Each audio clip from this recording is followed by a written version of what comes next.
안녕하세요. 당신의 부동산 주치 김재경 소장입니다.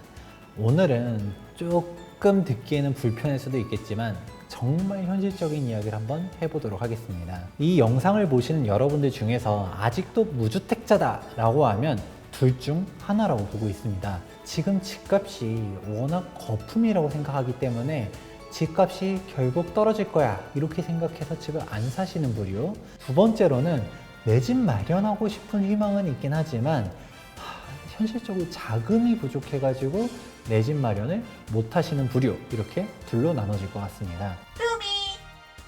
사실 첫 번째 케이스 같은 경우는 내가 선택한 거잖아요. 떨어진다라고 판단을 했다 보니까 그 판단에 따른 결과를 내가 체감하고 있는 것이죠. 분명 또 비판 댓글이 달릴 수는 있어요.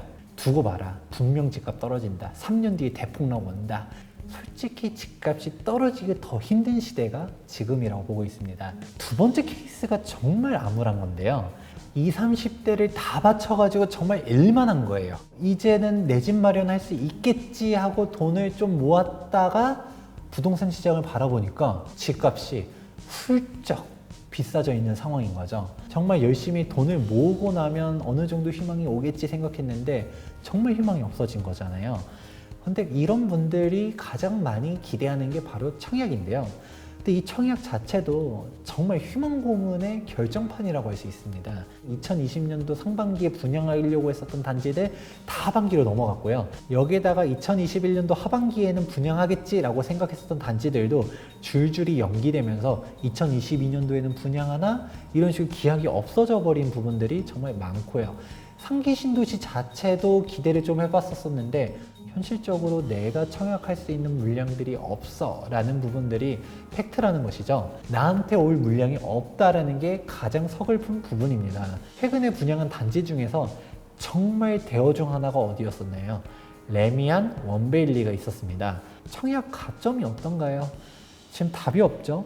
평균 가점들이 지금 뭐 70점, 60점, 80점 뭐 이런 식으로 나옵니다. 이건 말이 60점이지 거의 70점이나 다름없고요. 그리고 최저 가점과 최고 가점들 보면 좋을 것 같은데 지금 최저 가점이 지금 70점대, 69점, 74점 뭐 이런 식으로 뜨고 있거든요. 그리고 최고 가점들 야 84점 이건 뭔가요? 그냥 만점이죠. 대출도 안 되는 그런 단지 청약에서 현금 부자들이 그렇게 많이 올까요? 돈이 많은 사짜 직업들 있잖아요. 정말 고소득 직장들 중에서 가점은 엄청나게 높은데 내 집 마련 못하고 있었던 분들 정말 많더라고요. 제가 항상 많이 말하는 부분 중 하나가 일단 서울의 아파트에 무조건 다 넣어야 돼요. 정말 청약 고가점자라고 생각했던 사람들이 내가 원하는 단지들 골라갈 수 있을 줄 알고서 기다리고 있었는데 현실의 벽은 훨씬 더 높았었죠.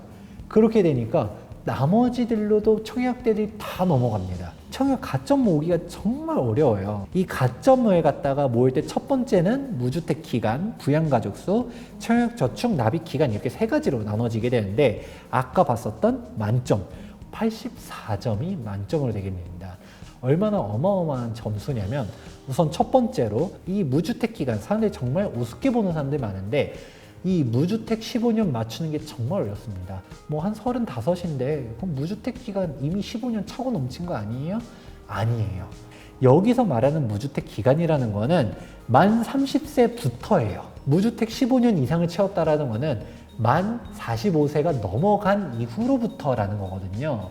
만 30세 이전에 무주택 기간이 카운트 되려면 혼인을 했을 때 청약저축 납입 기간이 그나마 맞추기에 쉽다라고 할 수 있지만 이것도 15년을 모았었을 때 17점밖에 안 돼요. 그러면 이 무주택 기간이랑 청약저축 납입 기간 다 합쳐봤자 40몇 점밖에 안 되거든요. 그러면 가장 핵심 키워드는 무엇인가요? 부양가족 수예요. 나 혼자밖에 없다라고 하면 5점이고요. 부양가족 수가 늘어나면 늘어날수록 가점들이 높아지게 되는데 이게 한 명당 5점인 것이죠. 근데 요즘 애를 한 명밖에 안 낳는 가족들이 많죠. 그럼 부양가족 수가 2명. 그럼 3인 가족일 때는 이 부양가족 수에 대한 가점이 15점밖에 안 되고요. 요즘 4인 가족도 얼마 안 되잖아요. 근데 이 4인 가족이 된다 하더라도 이때 가점은 20점. 가점 50점 넘기는 것도 생각보다 쉽지 않고요. 60점이라고 하면 정말 대단하다는 것을 알 수 있어야 됩니다. 청약도 장유 유서의 시대다. 부양 가족 수도 3명, 4명 이렇게 되는 사람들이 집을 먼저 가져가는 게 맞긴 합니다. 그런데 이렇게 되다 보니까 어떤 게 문제가 되나요? 청년층들이 청약을 포기하게 되겠죠. 지금 민간 청약 같은 경우는 가점이 안 된다라고 하면 답이 없죠. 지금 서울은 어떤가요? 85제곱미터 이하는 100% 가점이고요. 85제곱미터 초과 대형 평수는 추천 물량이 있긴 하지만 분양 가격도 높아가지고 대출도 안 되다 보니까 어렵죠. 그렇다 보니까 청약은 꿈도 못 꾸는 게 현실. 지금 상기 신도시에 대해서 희망을 가지세요 라고 말하지만 현실적으로 놓고 보았을 때 어떻게 따지면 더 가혹해요.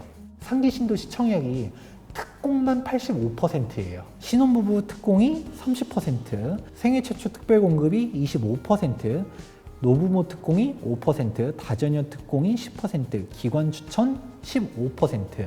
일반적으로 청약통장 성실하게 10만 원씩 매월 납입한 사람들은 15%밖에 안 뽑는다는 것이죠. 이것도 상기 신도시의 일반 분양 비율 중에서 이렇게 나눠지게 되는 건데 신혼희망타운 비율이 생각보다 높거든요. 그렇게 되게 되면 신혼희망타운 같은 경우 역시 신혼부부한테만 가게 되는 것입니다. 여기서 가장 많은 비율을 차지하고 있는 게 몇이냐? 신혼부부 특공이랑 생애최초 특별공급인데 신혼부부 특공은 당연하겠지만 신혼부부만 지원할 수가 있겠죠. 근데 생애 최초 특별 공급 같은 경우는 기혼자들만 넣을 수 있다는 사실 알고 계신가요? 물론 여기서도 민간이 아니라 공공청약 같은 경우는 혼인 예정자도 넣을 수는 있긴 해요. 그런데 내가 아무리 대학을 잘 가고 취업을 해서 돈을 벌고 있다 하더라도 집이 없다 보니까 결혼을 못 하잖아요. 결혼을 해야지만 신혼부부 특공을 하든 생애 특공을 하든 이렇게 기회를 주겠다라고 하면 이게 모순인 거죠. 집이 없어서 결혼을 못 하는데 결혼을 해야지만 청약을 넣을 수 있어. 현실을 반영하지 않은 탁상 행정이다라고 할 수 있는 것이죠. 최근에 나온 것 중 하나가 이사 대책 같은 경우는 정말 무주택, 결혼도 안 한 청년들도 넣을 수 있도록 하겠다라고 했지만 그거는 이사 대책에서 공공재개발로 가는 거기서 일반 분양이 나오면인데 언제 나올 줄 알고요. 빠르게 현실을 파악해가지고 집을 마련하는 30대들한테 30대들의 패닉바잉이다 라고 말하는데 그들은 절대 패닉바잉이 아니에요. 상기 신도시든 청약이든 답이 없다라는 걸 깨우쳐가지고 지금이라도 집을 사자 하면서 공부해서 집 산 세대거든요. 패닉이라는 말 자체가 20, 30대들이 아무것도 잘 모르면서 묻지 마시고 투기한다 라고 매도하는 그런 표현이 아닌가라는 생각도 합니다. 저도 30대지만 제 친구들 보면 부동산 이야기를 하게 되면 한숨밖에 안 나옵니다. 지금 집도 절도 없는데 결혼은 꿈도 못 꾸겠고 출산율이 줄어든다 이렇게 말하지만 그럼 결혼할 수 있는 환경들을 마련해 줘야 되는데 정작 부동산 정책들은 무주택 청년들에 대한 사항들은 전혀 배려가 되지 않는 정책들만 나오고 있다.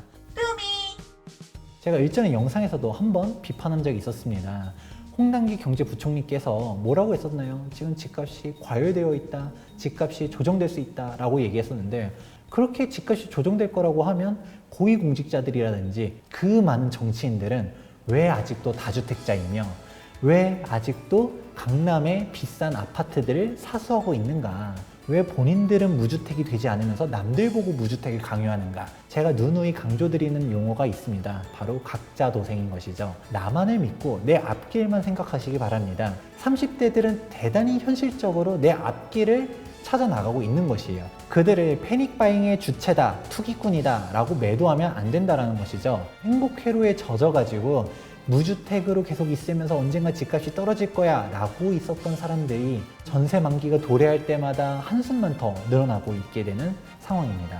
여러분들도 현실적으로 내가 살 수 있는 길이 어떤 길인지 현명하게 판단해 보시기 바랍니다. 지금까지 부동산 주치 김재경 소장이었습니다. 감사합니다.